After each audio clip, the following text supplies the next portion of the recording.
اللہ کے محبوب علیہ السلام نے فرمایا حضرت عیسیٰ آئیں گے قرب قیامت میں، اور یہ ختم نبوت کی بھی دلیل ہے کہ وہ اپنی شریعت لے کر نہیں آئیں گے،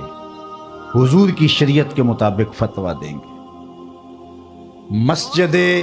اموی کے شرقی مینار سے نیچے اتریں گے، آسمان سے نیچے اتریں گے، دو فرشتوں کے کندھوں پہ ہاتھ رکھا ہوگا، تازہ وضو کے آثار ان کے بدن سے ہویدہ ہوں گے اور قطرے ٹپک رہے ہوں گے پانی کے زلفوں سے۔ فجر کی نماز کا وقت ہوگا، لوگ صفے باندھ کے انتظار میں ہوں گے، اقامت کہی جا چکی ہوگی کہ حضرت عیسیٰ آئیں گے۔ کہا جائے گا کہ آپ مصلی پہ آ جائیں، لیکن وہ حضرت امام مہدی سے کہیں گے آپ مصلی پہ آئیں، پیچھے نماز پڑھیں گے امام مہدی کے۔ میرے اور آپ کے آقا و مولا نے کہا، کروڑوں سلام ان پہ، فرمایا کہ وہ وقت کیسا ہوگا جب عیسیٰ ابن مریم آئیں گے لیکن امام تم سے ہوگا۔ تو حضرت امام مہدی کے پیچھے نماز پڑھیں گے، پھر حضور کے دین کے لیے میدان عمل میں نکلیں گے۔ اس وقت امت 3 گروہوں میں بٹ چکی ہوگی۔ احادیث آخر الزماں پڑھیے، ایک گروہ کٹ چکا ہوگا، شہید ہو چکا ہوگا، ایک گروہ فرار کا رستہ اختیار کر لے گا، منطقیں تراش لے گا، فلسفے بھگا رہا ہوگا۔ اتنی بڑی طاقت کے ساتھ لڑنا ہمارے بس کا روگ نہیں ہے، اتنے اسلحے، اتنے آلات حرب و ضرب، اتنی جدید ٹیکنالوجی ہمارے بس کا روگ نہیں مقابلہ کرنا، لہذا عافیت قدے میں بیٹھ جائیں گے۔ یہ دوسرا گروہ ہوگا۔ تیسرا گروہ میرے حضور نے ارشاد فرمایا کہ وہ اقصی کے دروازوں پر حق کے لیے لڑ رہا ہوگا۔ حضرت امام مہدی ان کے پاس آئیں گے، ہمارے بنگلوں میں نہیں آئیں گے، ہمارے فارم ہاؤسوں میں نہیں آئیں گے، ہماری مارکیٹوں میں نہیں آئیں گے، امام مہدی ان کے پاس آئیں گے، ان کو آ کے کہیں گے بتاؤ کیا کرنا ہے۔ حضرت عیسیٰ ان کے پاس آئیں گے اور کہیں گے بتاؤ کیا کرنا ہے۔ یا تو میں بد دعا کرتا ہوں اور یہ سارے جو ہیں وہ آغوش موت میں چلے جائیں گے اور تمہیں فتح ہو جاتی ہے، اور یا پھر ہم ان کے ساتھ لڑتے ہیں، اللہ ہمیں فتح دے۔ حضرت عیسیٰ کے انفاس سے دجال یوں پگھلے گا جیسے نمک میں پانی پگھلتا ہے، تو وہ سب کہیں گے ہم نے تو لڑنا ہے۔ حضرت عیسیٰ کہیں گے چلو پھر، اور اللہ تعالیٰ جل شانہ مسلمانوں کو وہ قوت دے گا، اور آج جو دلیر بنے ہوئے ہیں، کیونکہ 57 اسلامی ملکوں کے حکمران بھیگی ہوئی بلیاں ہیں، اس لیے وہ شیر بنیں گے، اور آج وہ مسلم خواتین پر شراب پھینک رہے ہیں۔ چند اسرائیلی نوجوان اکٹھے ہوتے ہیں اور کہتے ہیں فلاں علاقے میں چلو، غزہ کے فلاں علاقے کی عورتیں بڑی خوبصورت ہیں۔ یہ امت کا یہ آج کا درد ہے، لیکن ہمارے سینے میں ٹھنڈ پڑتی ہے حضور کے ان فرامین کو پڑھ کے کہ یہ کسی پتھر کے پیچھے چھپ کے پناہ لینا چاہیں گے تو مخبر صادق آمنہ کے لال نے فرمایا وہ پتھر آواز دے کے مسلم مجاہد کو کہے گا ادھر آ، یہ ظالم میرے پیچھے چھپا ہوا ہے۔ کوئی درخت بھی ان کو پناہ نہیں دے گا سوائے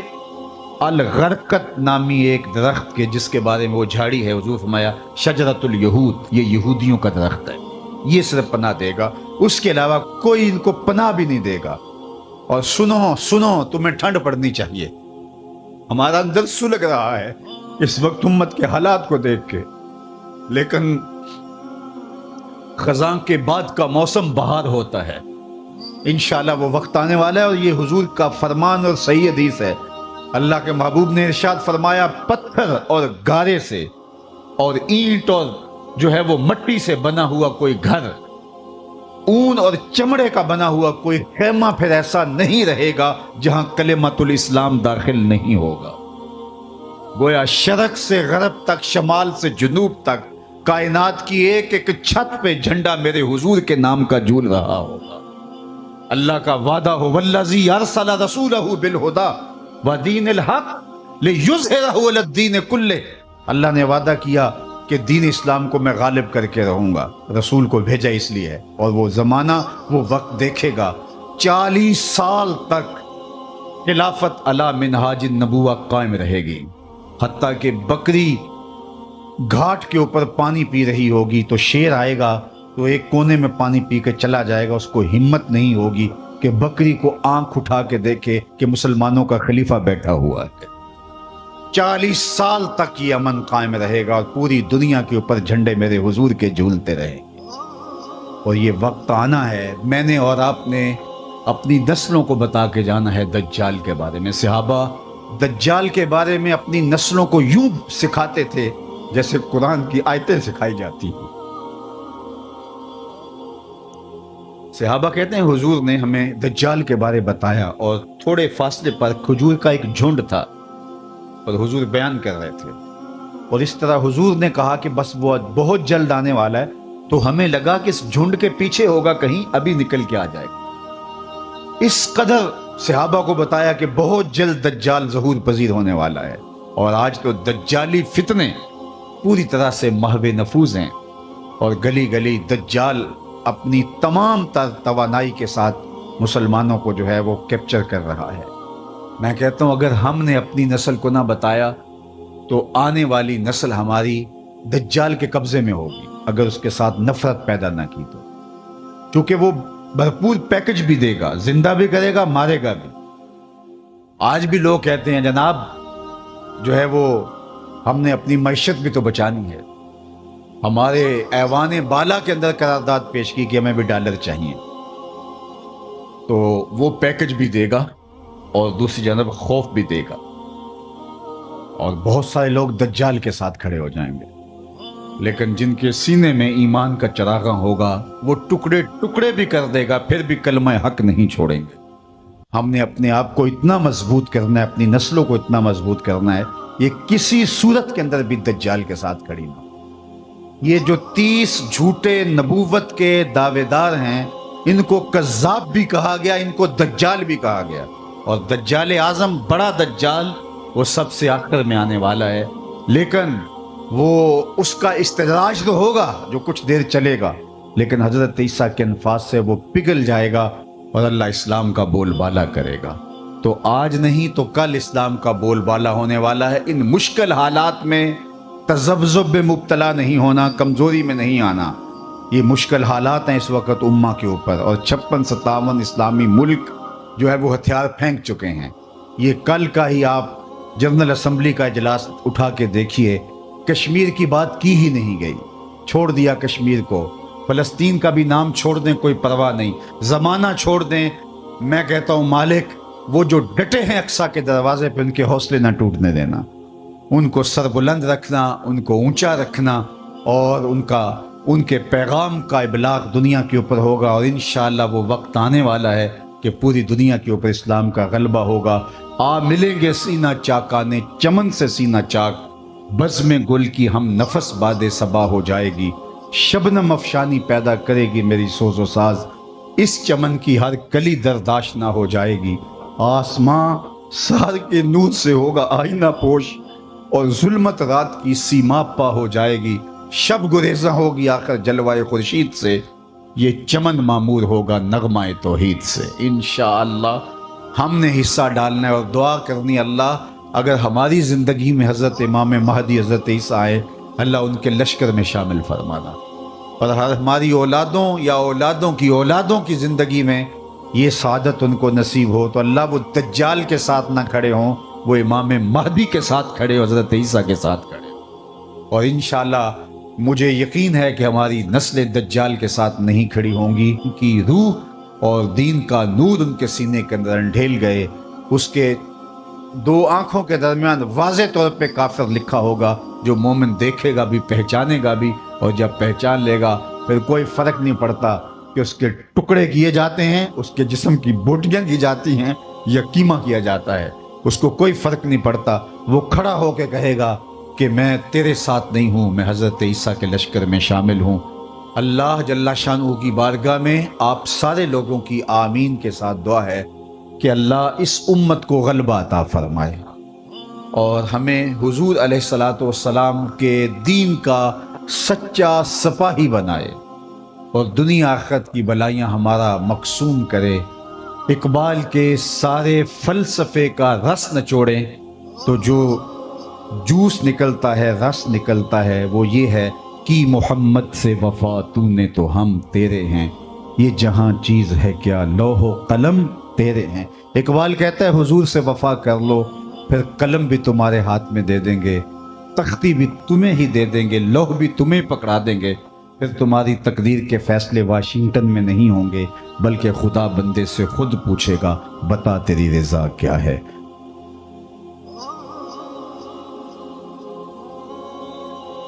انور نکالتے ہیں اور پہرے پر مامور اس صحابی کو ارشاد فرماتے ہیں کہ تم چلے جاؤ، میری حفاظت میرے رب نے اپنے ذمہ کرم پہ لے لی۔ سوال یہ ہے کہ جتنے بھی پیغمبر، نبی، رسول،